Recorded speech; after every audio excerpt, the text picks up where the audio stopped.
Tinha um tempinho que eu não vinha, né? Hoje nós vamos explorar um tema muito atual, na verdade é o principal tema que atravessa toda a reflexão das revelações. As revelações são uma lei só revelada em 3 movimentos. O primeiro movimento com mais atenção aos aspectos da lei, a chamada Bíblia hebraica, a Torá, a revelação mosaica. O segundo movimento, Jesus em movimento, vede Jesus. Jesus descrito, mas Jesus sentido, Jesus observado nos seus atos e Jesus imitado. Né? Não apenas louvado externamente ou como objeto de admiração, mas imitado. Devemos andar como ele. E o terceiro movimento, a ciência, tanto no sentido da ciência horizontal, do conhecimento das coisas que são desse mundo, ou até do mundo espiritual, mas enquanto também uma matéria perispiritual, e a ciência das coisas verticais. Né? As duas se unem, então você tem uma revelação só em 3 movimentos. O movimento final permite justamente um discernimento maior, porque permite unir a asa da espiritualidade, do amor, com a asa da racionalidade, de forma que nós possamos nos amar, mas nós possamos também nos instruir. Então, é interessante, o problema do mal, que é o problema que ocupa quase todas as religiões da Terra, ele mereceu da filosofia larga reflexão. A filosofia ética, a filosofia moral, né? Se a gente for, por exemplo, ao problema do mal, geralmente ele é classificado como problema de exclusão. Houve um sábio do 2º para 3º século depois de Jesus, chamado Mani. Mani viveu no norte da África e no Irã, naquela região, circulou por aquela região, teve influência sobre aquela região, né? A Ásia, a África, a sua influência, e ele classificava muito claramente, a partir da herança zoroastrista, a herança do Avesta, o bem de um lado e o mal do outro. Nem o zoroastrismo tinha uma classificação tão clara nisso, né? E por isso que hoje em dia a gente, quando evoca uma pessoa que cai nesses extremos que comenta Emmanuel, a gente diz fulano é maniqueísta. Fulano claramente ele define o mal de forma muito clara ou o bem de forma muito clara. Geralmente quem faz isso é simplista, sem dizer que o Mani fazia isso. Mas quando a gente classifica alguém assim, a gente está dizendo que esse alguém é simplista. Toda a reflexão do Espiritismo nos ensina um discernimento que vai além dessas aparências. Então o Espiritismo é aquele que nos permite discernir com detalhe, para fugir, por exemplo, ao relativismo moral.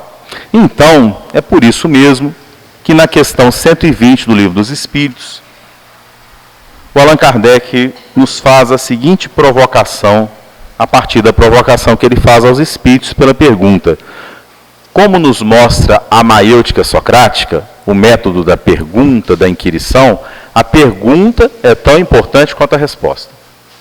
Porque ela evoca de nós reflexões e a resposta nos faz bailar pelo pensamento de quem responde, comparando com a nossa experiência, né? E Evangelho é isso, Evangelho a gente lê, a gente sente, a gente raciocina, a gente volta para a vida, vai para o Evangelho, volta para a vida. Evangelho tem que ser testado. Evangelho não é uma carta de exclusão para horas agradáveis.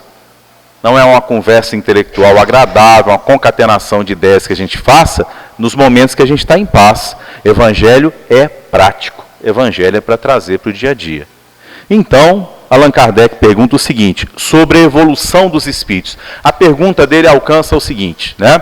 Nós sabemos que a nossa vida, que atravessa os diversos corpos, as roupas que nós usamos entre as encarnações, passa por um processo evolutivo. Aqui na Terra, por exemplo, nós tivemos um dado período diversas espécies humanas, né? Dentro do gênero do homem, nós tínhamos, por exemplo, o último Neandertal e o ser humano. Nós evoluímos em diferentes corpos e, por fim, nós chegamos a esse nível de evolução que a gente chama de Homo sapiens sapiens. Outros evoluíram em outros planetas com processos evolutivos que nos fogem, que não é possível observar, porque nós não conhecemos esses outros planetas, mas certamente, sem esse conhecimento detalhado de ciência e atmosfera e natureza da evolução naqueles planetas, nós pensamos com os espíritos que, inicialmente, a época da nossa infância espiritual, nós atravessamos reinos diferentes. Então você vai desde o mineral, você atravessa o vegetal, que você começa a ter o primeiro lampejo, né, de vida, respiração, você tem ali aquela transição, uma planta carnívora, por exemplo, né? Um coral, aí você vai ao animal e você chega ao hominal. Quando você chega ao hominal, você chega ao ápice da escolha, do discernimento. E quando você escolhe, você passa a ter responsabilidade sobre essas escolhas, né? Uma vez eu li no Nietzsche uma reflexão interessante, ele falava sobre um ruminante, começou a pensar sobre o sentido da vida. Que é uma pergunta interessante, né? Qual o sentido da vida? Mas logo ele começou a mastigar e esqueceu da pergunta que ele tinha feito. O ser humano não tem isso. Ele tem uma memória que nos liga a toda uma carga de pensamentos contínuos que nos faz seres humanos. É uma conquista evolutiva, né? Então, logo surge a pergunta que ele vai fazer nesse contexto aqui. Todos os espíritos passam pela fieira do mal para chegar ao bem? Porque aquele grande estudioso de Princeton, das fontes gregas do Evangelho, Bart de Ehrman, tem um livro chamado O Problema do Mal. Porque o cristianismo, na sua versão mais comum, se você for uma igreja evangélica, se você for uma igreja católica, tem uma dificuldade de explicar o problema do mal. É mais ou menos a dificuldade que havia no hinduísmo à época do Siddhartha Gautama. Siddhartha Gautama foi um reformador do hinduísmo, foi chamado Buda, o iluminado. E o problema dele com o hinduísmo é o seguinte: se existe um Deus chamado Brahma ou Mahesvara, e ele é bom, por que ele permite a existência do mal? Seria porque ele é impotente, então ele não pode acabar com o mal? Ou seria porque ele é sádico, então ele permite o mal? Então, um Deus assim não convive nem com a ideia de um Deus todo-poderoso, que pode qualquer coisa, que logo você vai perguntar por que ele não acaba com o mal, né? Então, são essas perguntas que estão movendo aqui o Allan Kardec, né? Se a gente for às interpretações de somente uma vida na Terra, a gente vai ter a evolução humana como uma viagem com estações diferentes, em trens diferentes, em cadeiras diferentes, cujo fim pode ser o mesmo. Então, um vem com um corpo absolutamente limitado. E se ele for paciente e tudo mais, ele vai para o céu. O outro vem com um corpo absolutamente perfeito. Mas se ele também agir corretamente, segundo a lei, ele vai para o céu. Então a pergunta surge imediatamente: por que um tem que suportar um corpo deformado, imperfeito, limitado, ou outra situação de dor, de limitação, e o outro nasce absolutamente bom e saudável, em condições de vida melhores, né? Ah, porque Deus quis assim. E a gente vê o mesmo problema do Siddhartha Gautama. Portanto, nessas vertentes separadas da noção de reencarnação, a reflexão cristã tem que atribuir não aos homens e a um movimento de concatenação de energias que eles criam, que concretizam o mal na Terra, que é a resposta do Siddhartha Gautama, e a resposta do Espiritismo, de certa forma, é a lei de causa e efeito, né? Se você jogar nessa vida, fica incompreensível. Você tem que jogar para a vontade de Deus e você vai brigar com Deus. Em algum momento aí você vai brigar e vai achar que Deus é injusto, né? A não ser que você desenvolva dentro de você uma grande capacidade de aceitação. Mas se você for uma pessoa com raciocínio mais apurado, em algum momento você vai se divorciar desse Deus, né? A resposta é: pela fieira do mal, não. Pela fieira da ignorância. Olha que interessante, né? Quando a gente evolui, a gente erra.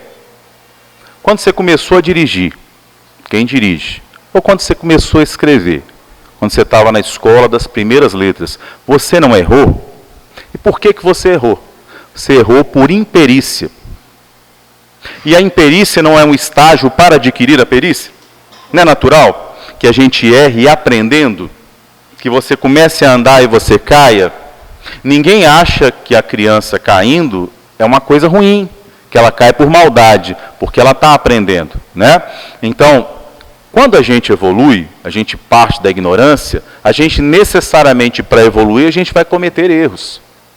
Esses erros não são os erros da maldade e da astúcia. Por isso, no Bereshit, no primeiro livro da Bíblia hebraica, o Gênesis, você tem lá a figura da serpente. E a serpente é uma imagem. Porque os judeus, eles não faziam como os romanos. Os romanos, por exemplo, quando eles conquistaram Jerusalém, Tito e Vespasiano voltaram para a cidade eterna, levantaram as mãos: Senado e povo de Roma, apresei tantos escravos, peguei tantos tesouros, contabilisticamente, porque não podia ser corrupto, até eram, mas assim, na vista não podia ser, eles tinham que ser como o historiador Heródoto e o historiador Tucídides, tentando descrever tal qual foi, né? Judeu não fala assim. Judeu é aquele que faz uma viagem e faz uma comparação com a asa do pássaro. Ele tem uma comparação afetiva, imagética, é outra cultura. Por isso a gente não pode ler a Bíblia hebraica e nem o Novo Testamento ao pé da letra. A gente tem que associar para entender. E é isso que o Espiritismo faz. Nos permite discernimento, tentar fazer uma pesquisa histórica sobre o sentido dos textos, né? É por isso que a gente fala, então, o Haroldo trabalha isso, para quem quiser estudar, meu amigo Haroldo Dutra Dias, no estudo 52 do estudo do Gênesis, que ele vai explorar a figura da serpente, o projeto da serpente. Qual o projeto da serpente? A figura da serpente, né? Como um inimigo, a serpente, ser mais do que Deus. Né? Vou dar um exemplo aqui. Deus não usa a violência. Deus usa o tempo. Então, toda a pretensão nossa de usar a violência vai parecer resolver a curto prazo, mas vai desdobrar um problema muito maior por muito mais tempo. Morte não existe. Você não mata um criminoso. Você está diante de um irmão que não está à sua frente ao acaso. E quando ele se dirige a você, ele evoca em você uma história espiritual. E ele te coloca diante de uma escolha. Porque um delegado de polícia, um juiz, quando vai tomar uma decisão, quando ele vai montar a peça da oitiva, a peça judicial, a decisão, a sentença, ele tem uma concatenação de informações que permitem a sua ação. Então, quando nós nascemos, os espíritos que organizaram a nossa encarnação, eles fizeram essa concatenação de informações que colocaram à sua frente a sua esposa em dado momento, o seu pai, a sua mãe, as suas condições de instrução, a casa espírita que você frequenta, de forma que você não encontra o acaso. E o momento em que você encontra também não é o momento do acaso, mas cada encontro e desencontro, como dizia seu Leão, cada vinculação e desvinculação traz consigo circunstâncias muito específicas. A conversa, vamos lembrar, Públio Lentulus com Jesus, às margens do lago de Genezaré, livro há 2000 anos. Uma das falas de Jesus é: as circunstâncias humanas são as mais diversas, né? Porque as circunstâncias da vida são a vontade de Deus para conosco. E a vida é aquele livro, aquele pergaminho que vai se mostrando aos poucos. Você não prefigura. Você sabe o sentido, mas você não sabe quais os desafios. Então você entrou num bar. Alguém passou a mão na sua mulher. Como é que você responde? Dependendo dessa resposta, você vai se lembrar da frase de Jesus: é necessário que o escândalo venha, mas ai daquele por quem o escândalo vier. Vamos refletir: é necessário que o escândalo venha. Se alguém te roubou no passado, se alguém roubou a esposa ou marido no contexto de um século passado, tirando a sua vida, agora a sua oportunidade de vingar está à sua frente. Mas vingar não é ético. Vingar é o projeto da serpente, né? Em que sentido? O projeto da serpente é tentar acelerar a ação de Deus. A ação de Deus é a ação do bem. A ação de Deus é a ação da não violência. A ação de Deus é a ação da fraternidade. Mas a gente quer resolver pela gente. A gente quer esquecer a lei. Onde está escrita a lei de Deus? É na Torá? É no Evangelho? É no Corão? Está escrita na consciência. Então, aquilo que a sua consciência desaprova, não há sofística, discurso de embelezamento, tratamento de beleza que conserte. Não há relativismo moral que torne a violência boa. Não há relativismo moral que torne o mal bom. Ponto. Né? Então, como é possível viver nisso no mundo de escolhas? Então, os espíritos estão dizendo o seguinte: no princípio, você erra por imperícia. Você erra porque você está aprendendo. O que seria então o erro movido pelo mal? O projeto da serpente, ele deve incorporar astúcia. Ele deve incorporar planejamento, Ele deve incorporar a condição de alguém que sabe que está errando, tem as condições morais de conhecer que está errando, mas age por maldade. Ele escolhe agir pelo mal. E aí a culpabilidade é maior. Por isso que os espíritos refletem, né? São duas reflexões que eu acho essenciais, tanto no livro dos Espíritos, vou resumi-las aqui, quanto no Evangelho com o Espiritismo. A primeira é a seguinte, Allan Kardec fala assim, os códigos jurídicos humanos geralmente consideram a ação do homem em relação a uma coletividade. Mas Deus não faz assim. Deus vê indivíduo por indivíduo em seu coração. Portanto, como Deus tem consideração por você, se você praticar um ato contra você mesmo, isso é um crime, sob o ponto de vista espiritual. E a outra reflexão é a seguinte, há ações que não são crimes sob os olhos da espiritualidade. Você vê alguém e pensa que a pessoa é criminosa. A pessoa foi presa, foi julgada, né? Mas os olhos da espiritualidade que conhecem essa história, por isso que eu citei o juiz, o delegado de polícia, né? Você vai conversar com o preso, ele te conta uma versão. Aí você vai num presídio lá em Mossoró, conversa com outro, ele te conta a tua versão. Depois você confronta os dois e cruza. Aí você descobre a contradição. É assim aqui na Terra. Imagine com 2000 anos de conhecimento. Ele sabe de tudo o que passou no seu... Por que ele agiu? Então, se ele agiu movido por astúcia, movido por vício, por maldade, então a culpabilidade daquele ato é maior. Vamos supor o seguinte, né? A virtude, ela não é uma pedra. Porque se ela for uma pedra, ela não é flexível. Um carro, um automóvel, vai em qualquer lugar. O trem só vai no lugar certo, porque ele só anda na linha. Quando eu estou falando isso, eu não estou falando em relativismo moral. Eu estou dizendo que a virtude se manifesta em espaço em que frequentemente nós não a reconhecemos.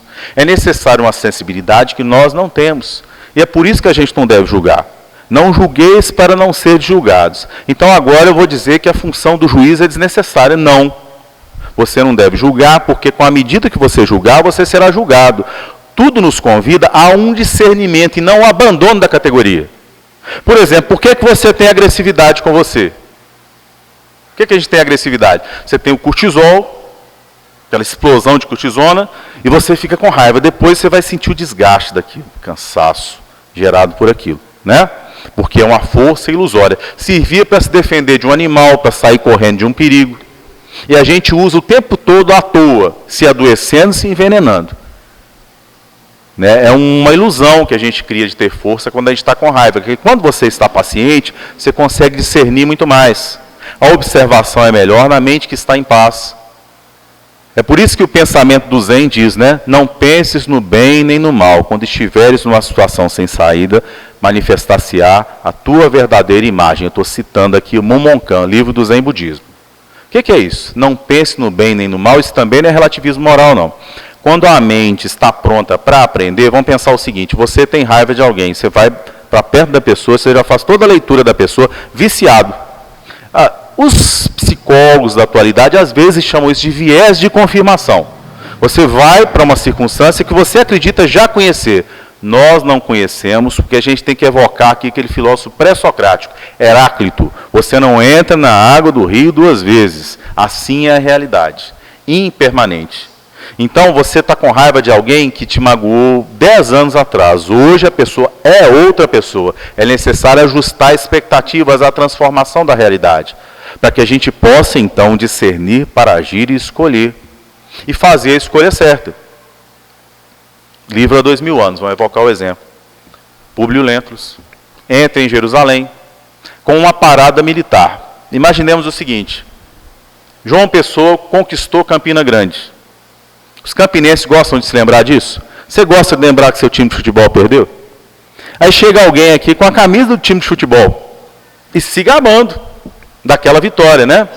Está te desafiando, ostentando assim que ele entrou em Jerusalém. Aí vem uma pedra de algum lugar e trisca na liteira.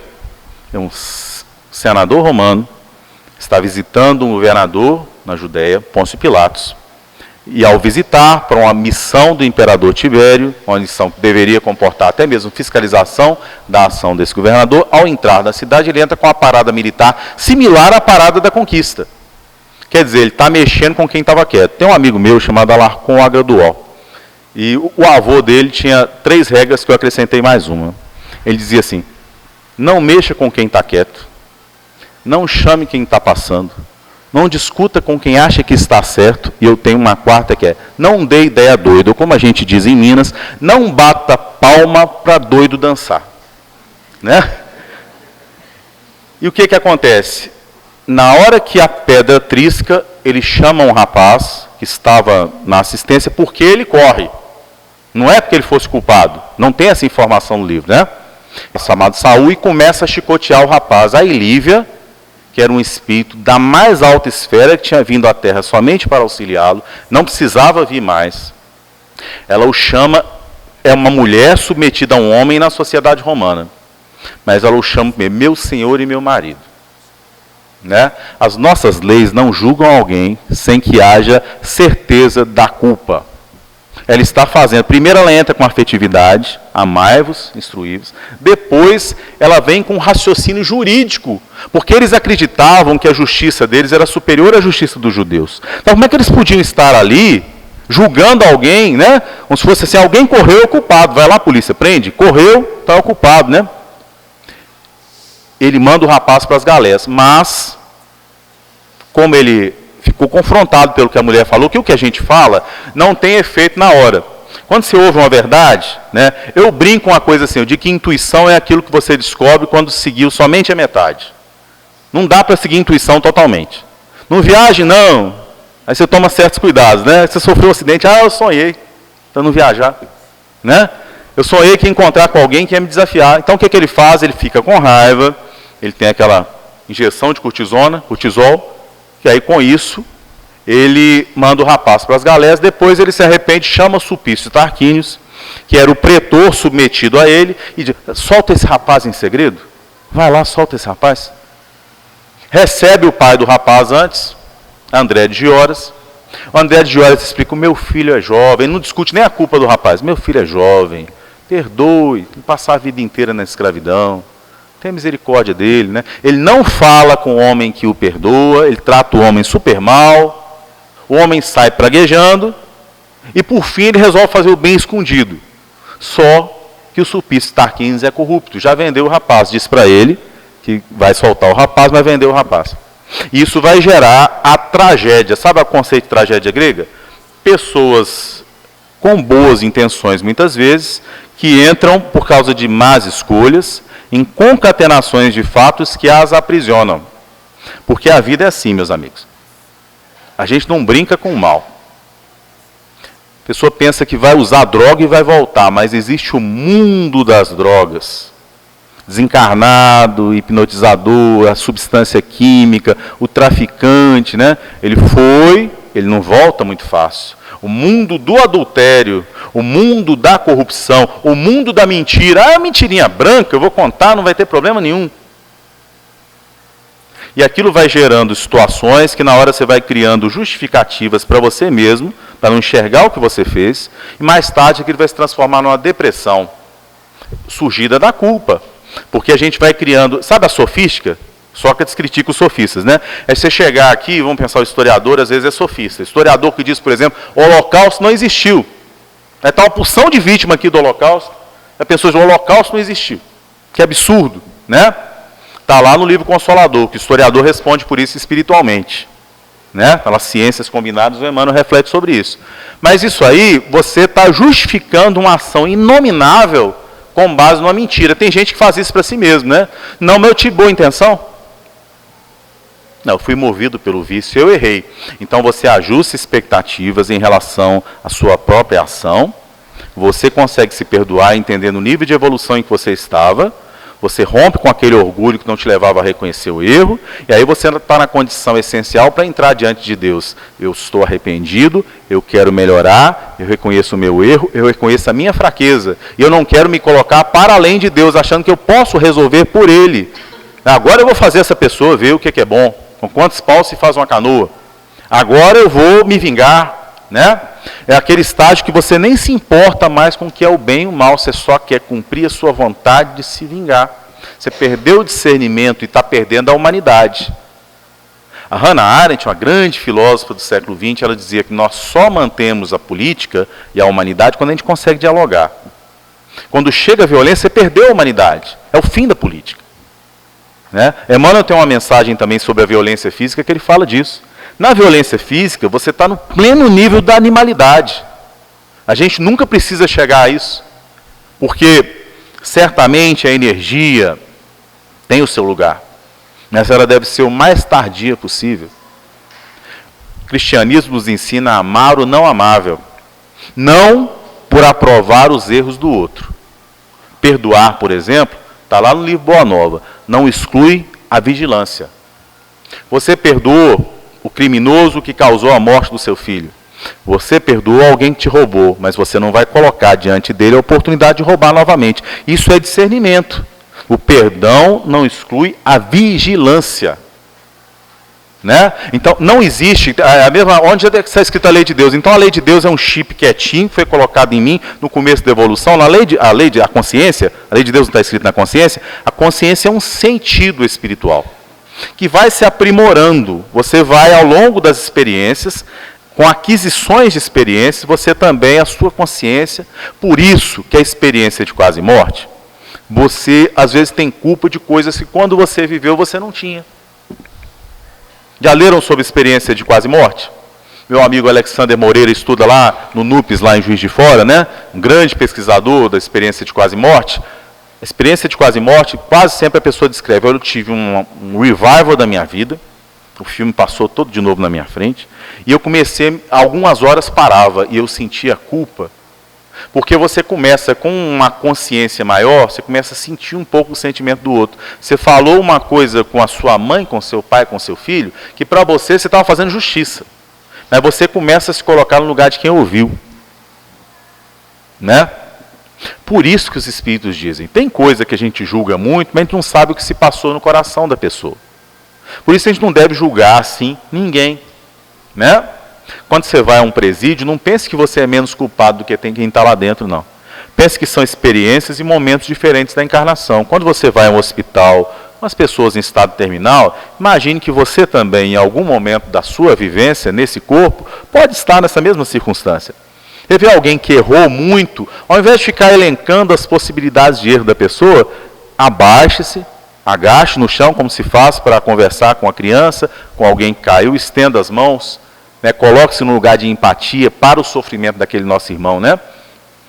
Minha esposa me ensinou bastante que se um dia você for assaltado e você tiver com arma no seu rosto, você tem que tentar criar uma experiência de convívio humano com aquele assaltante.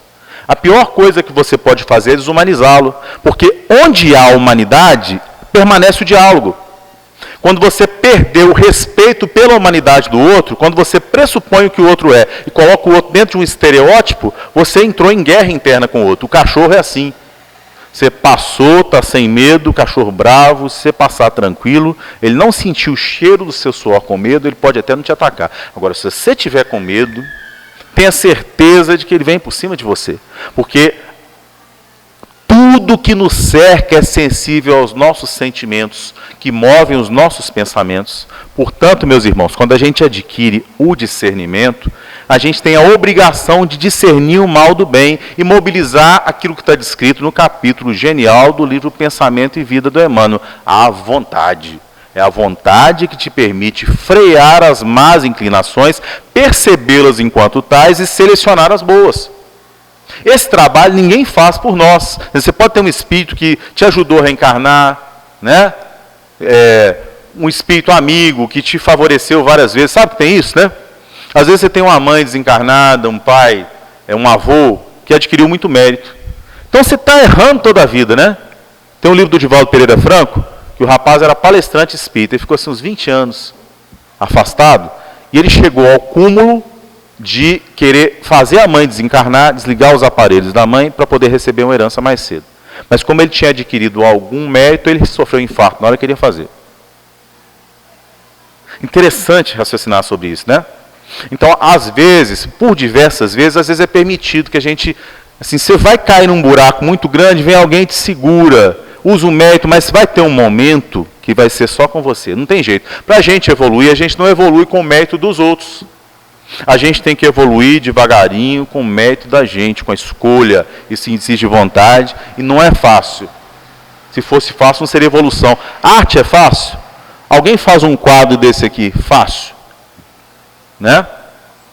Alguém desenvolve uma sinfonia, de ouvir as 4 estações do Vivaldi? Pensou a tensão daquele homem. Como é que Vivaldi compôs aquilo? Ele era um padre que criava meninas órfãs. Músico. Então montava uma bandinha com as meninas com violino. Então levava as meninas para observarem as flores. Então ele dizia ouvir as flores. Mas precisa de esmero. Porque a primeira versão que sai é desorganizada e você chega à versão final quando você une intuição, raciocínio, né? Então a gente chama na mediunidade de potencial anímico, é o que você adquiriu, a sua parte e a parte dos espíritos. Tudo é assim, né?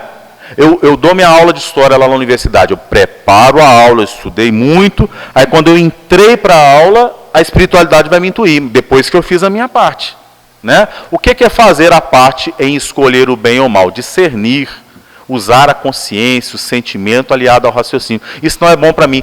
Tudo me é lícito, mas nem tudo me convém. E isso eu não quero. Eu não quero me envolver com o mal mais. Porque tem gente que está na época ainda da ilusão de achar que é bom se envolver com o mal. Tem gente que está achando que a violência resolve as coisas.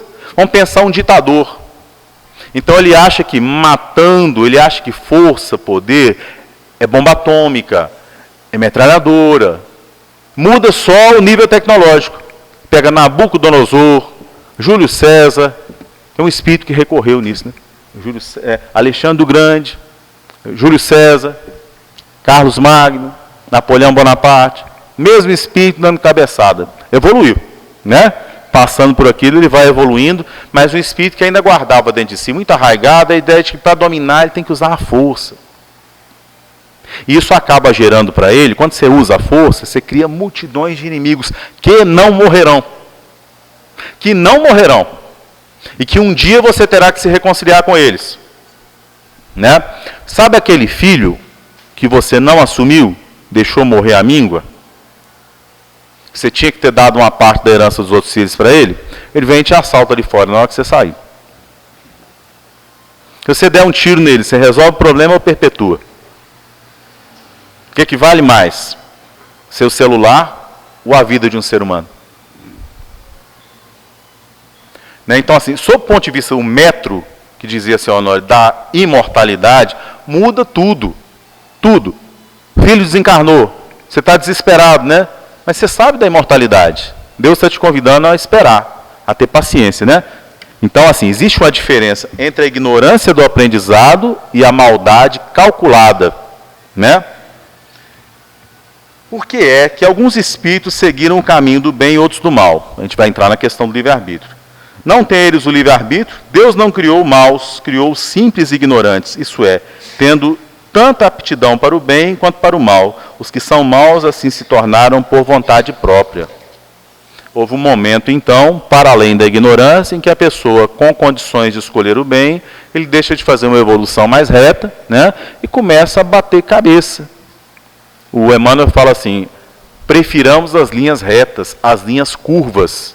Né? Ou às vezes ele fala em outras palavras assim, a gente deixa de buscar o que é da gente, sabe o que é da gente? Eu tenho que me vingar agora. Isso é meu. Esse processo eu não posso perder. Isso eu tenho que prevalecer. As pessoas deviam ter mais atenção comigo. Fulano não me reconhece. Está buscando o que é seu. Né? E o que é de Jesus? O que é de Jesus?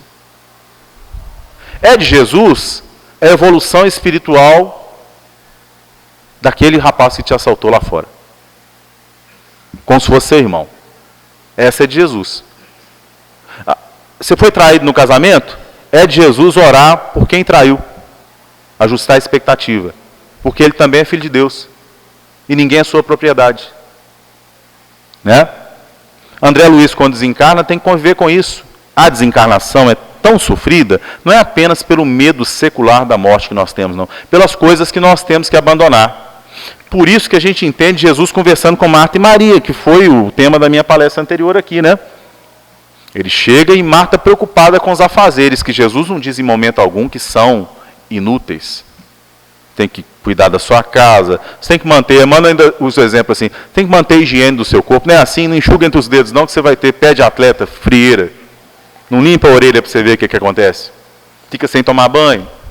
Come errado, que você vai engordar. Deixa de fazer exercício. O corpo precisa de um cuidado, né? Mas assim, a Marta estava preocupada com isso. Chegou Jesus, agora eu tenho que arrumar para lavar o pé dele, a comida dele, né? E Maria estava preocupada com ouvir Jesus, alimento espiritual. E Jesus, a resposta de Jesus é essencial. Ele diz assim: Marta, Marta, você se preocupa com muitas coisas, mas só uma é necessária. Qual que é essa uma que é necessária? Se você desencarnasse aqui agora, o que seria importante? O que seria essencial? Essa é a coisa que é, essa uma é importante. Tudo que sobe, dizia o Teilhard de Chardin, um grande jesuíta, unifica. Então o coração tem que unificar. Por isso que o sentido, o significado, a tradução da palavra fé nas 3 línguas que formam a nossa tradição, o latim, o grego e o hebraico. Pegar fides, né? Pistes, emuná, acreditar, que é o mais fácil. Você pode ir a uma reunião de materialização. Eu fui. Tinha uma amiga que tinha desencarnado há quase uma década. Eu senti a pulsação dela. Participei de inúmeras experiências assim. Era a época daquilo em Belo Horizonte, né? Então, assim, eu não cresci com dúvidas sobre isso. Em que sentido moral isso me ajuda? Isso é o acreditar. Isso não me tornou nem melhor nem pior, né? Do que quem não viu. Agora, o outro sentido é fidelidade. Né? Fides. Fidelidade. Fidelidade é um programa divino, à vontade de Deus, à lei de Deus, ao que é de Deus, ao que é de Jesus. Né? Então, assim, sabe o servo? É a metáfora que Jesus usa. Ele trabalha porque ele recebe um salário. A relação dele com o Pai, ela é uma relação interesseira. E ele nos convida a sermos filhos, irmãos de Jesus. Então o interesse da casa é o interesse do filho. Sabe aquela criança que está na rua? É seu interesse. Meu amigo Rafael Lavarini tem um trabalho fantástico lá em Sete Lagoas, né, ligado à PAC, de recuperação de presos. Se ouve ele falar, você chora. Porque você fica assim, todo mundo aqui está pensando só em violência em relação ao criminoso. As pessoas estão pensando em engrossar a lei. Esse rapaz tira o tempo dele para ir trabalhar no presídio, para criar um sistema de inclusão, de perdão. Né? Isso é o coração de Jesus. O coração de Jesus é inclusivo, não julga, porque enxerga para além dessas relações passageiras. Isso aqui, gente, é igual um calidoscópio. Já viu o calidoscópio? Você tem uma imagem, olha naquele buraquinho, a imagem muda. Isso aqui é impermanente. Sabe a aquarela quando chove? Joga uma aquarela de cores na chuva. É o seu corpo. É a sua família no futuro. Né? Então a gente tem uma circunstância, um ambiente, umas condições, umas variáveis, se fosse falar de ciência, né? Que nos permite uma evolução num solo para as raízes da nossa alma. Mas isso passará. A condição de ser marido, de ser filho, a juventude, a saúde, não sentir dor. Vai ter um momento que você vai sentir mais dor do que agora. Que o envelhecimento vai trazendo dor. Porque você vai estar despedindo do corpo. E aí o que a gente juntou nos celeiros da alma para atravessar a velhice? A solidão. Que às vezes você está cheio de gente, filho casou, foi embora, marido, esposa desencarna, e aí? Né? Então é necessário, na família, para a gente fechar essa reflexão, é necessário que haja aquele que conduz a família, ele não tenha uma trombeta dissoante. Essa é a metáfora que o Emmanuel usa, né? Que o general à frente do exército ele tenha um som claro. Então, assim, não é o que você fala com a sua criança que faz ela discernir entre o bem e o mal. Primeiro é você fazer o que você fala. Nós nunca seremos totalmente coerentes nesse aspecto. Então, em que sentido, o que eu vou buscar em relação a isso? Porque ninguém, gente, consegue ser perfeito nessa condição evolutiva que a gente tem. Perfeição é sempre relativa ao estágio moral que é pedido daquele planeta e daquele nível de evolução. Né? Então, assim, o que caracteriza que eu estou cumprindo a minha missão com a minha mãe? Quando eu consigo dar à minha mãe a máxima condição de sinceridade, o máximo que eu consigo dar de paciência, compreensão, gratidão, retribuição. Dentro do meu grau evolutivo, dentro do padrão do meu planeta, e dentro daquilo máximo que eu consigo fazer com sinceridade, sem sofisma, sem autodoramento, sem dourar a pílula de si mesmo, ou se autoelogiar onde não pode elogiar. Quando eu estou nesse esforço, eu não devo desejar aquela relação de propaganda de Doriana, né? Eu tenho uma relação real com pessoas reais, com defeitos, mas eu usei ali o máximo da minha sinceridade. O que eu não posso ter é maldade, né? Astúcia. Por isso Emmanuel nos diz, com a metáfora do cego de Jericó, que é necessário tirar a capa para se apresentar diante de Jesus, né? Eu tenho essas dificuldades, eu tenho esses vícios, eu sou imperfeito, né? Não querer ser maior do que a divindade, mas querer aprender com as lições que a divindade nos passa através de Jesus e dos seus exemplos, né? Jesus claramente reprimia o mal sem odiar quem o praticava. Ele consegue separar as coisas, e a gente confunde, que a gente não enxerga as pessoas como plantas, cada uma delas um nível, uma idade. É necessário ter essa paciência. Por quê? Porque o Senhor tem essa paciência conosco. Porque o Senhor não nos julga e tem sido infinitamente misericordioso conosco. Então, temos a obrigação de reproduzir essa misericórdia para com os nossos irmãos. Não devemos ser a voz que julga. Por isso a música do Gladstone Lage, né? Tem uma música dele bela, chamada Assim Seja, né? Que ele diz assim: seja feita a vossa vontade sem acusador e nem réu. Porque a gente não está discutindo aqui o que a gente discerne com bem, com a separar o mal daquele que o pratica, né? E aí você entende o mal como imaturidade e a maldade calculada como doença, porque gerará o veneno para quem inocula. Mas cedo ou mais tarde, quem pratica o mal sofrerá as suas consequências, porque a lei do universo é o bem. Então, se alguém quer te agredir, já está vencido. Se alguém se estende ofendendo pessoas, fazendo mal, usando da boa vontade das pessoas, né? Existem inclusive aqueles que pegam espíritos simples e ignorantes em planetas e desviam esses espíritos, né? E aí eles terão que voltar e reconstruir. Haroldo citou um exemplo para mim uma vez, fantástico. Me contou, isso foi lá no Viracer de 2016, o Encontro dos Trabalhadores do Ser, ele contando de um processo, eu acho que foi em Ibirité, ele é juiz lá em Contagem, que entrou um ladrão numa casa e a mãe e a criança se abraçaram no canto da casa. O ladrão levou tudo que havia, mas não satisfeito, ao sair ele virou o revólver, matou a mãe e a criança. E o Haroldo, refletindo sobre aquilo, como alguém que julgava, pensou: como é que uma pessoa assim repara isso? Morrendo? Nas mesmas circunstâncias? A justiça divina seria um toma lá da cá, uma lei de talião, que a palavra vem de tal e qual, olho por olho, dente por dente? Não. Primeiro, você tem a oportunidade que provavelmente essa pessoa vai ter. Você já viu alguém que queria estudar? Eu na universidade vejo direto. Mas tem 12 filhos, 6 filhos, 7 filhos que sejam. Um filho autista. Um filho com dificuldades de aprendizado, uma criança com microcefalia, como temos muito lá no IPESC, né? Tem que cuidar da criança. Mal consegue se sustentar. Presa ao refazimento da vida dessa criança. Né? Você tirou algo de alguém, você é chamado a reconstruir, a dar de novo. Por isso, assim, a vítima, vamos pensar do ponto de vista da vítima, né? Quanto mais rápido ela perdoa, mais livre ela está. Agora, quem odeia está grudado, às vezes nasce até siamês mesmo, com quem odeia. O amor e o perdão libertam, entregam a justiça para Deus, que não o faz de forma vingativa, mas de forma pedagógica e amorosa. Né? A vingança nos prende, nos torna... Quer ver? Vai numa reunião mediúnica, veja a conversa do Espírito. Né? Você desencarnou lá na Revolução Americana ou na Guerra de Secessão, o Espírito te olha agora te enxergando naquela época. Vamos pegar esses 2 exemplos aqui, que eu já vi. Por quê?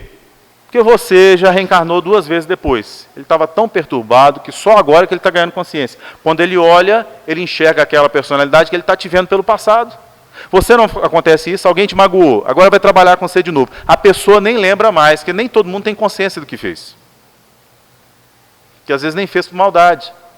Mas a gente carrega aquilo nas costas. A gente carrega aquilo nas costas, né? Então, meus irmãos, é importante que a gente assim tenha essa clara preocupação de definir o que é o mal, e de fugir, não nos envolvermos com o mal. A regra básica é não resistais ao mal. Quanto mais você combate uma ideia, mais você a destaca. Combater é divulgar.